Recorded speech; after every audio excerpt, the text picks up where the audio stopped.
Okay, so now let's talk about your prospects. Your prospect doesn't care about you. Your prospects really only care about one thing, and that's themselves. They only care about their needs and their desires, and the only real reason they really want to do business with you is if you can help them fulfill their needs and desires. If you can't do this, they will move along in search of someone who can.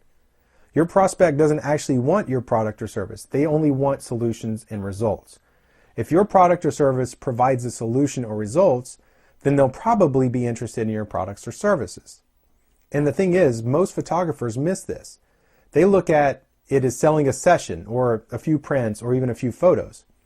But no matter how good these photos may be from a technical or aesthetic point, they're really just the features. If you want to be successful as a photographer, you need to sell the result. You need to sell the benefit or the solution. What is the outcome of the session or the print or the photo that you'll be making for them? You see, your prospect doesn't see things from your perspective. They only think from their perspective. They only care about their own perspective. To be successful, you need to approach it from the prospect's mentality. You need to understand their pain, their frustrations, their needs, their desires, and where all these come from. Once you understand their perspective, you can present the solution based on their perspective and not yours. So now that you understand that you need to approach from your prospect's mentality, how do you find your prospects and what they want? First of all, you have to define your target market. You want to do this by narrowing your focus. The problem is with most photographers is they tend to generalize, that they tend to cast too wide of a net and try to catch anyone they can. They try to be too many different things to too many people. And I know this because this is how I was when I first got started. I was so concerned about getting business that I was targeting anyone and everyone. Now, don't get me wrong, it's great to know several different styles or genres, and it's even great to offer those services. But you really need a core specialty that you will be known for. And that's what I'm talking about here. You want to define that market. So one way to market is to present your services and to try and find out who's willing to pay for it. And that's not the recommended way. The best way is to identify the market that you want to attract and find out what they want and then present your services based on that. So how do we do that? First of all, you need to get in front of your target audience and initiate a dialogue. You may find out what your market really wants isn't what they think they want. Meeting with them and getting to know them will help you understand this. Meeting with them and talking with them helps you learn and understand their language, what words and phrases they use to describe what they want. Now, it helps to uncover needs that aren't always on the surface. It's the deeper needs that aren't always obvious. So when you're talking to your prospect, you need to ask them questions.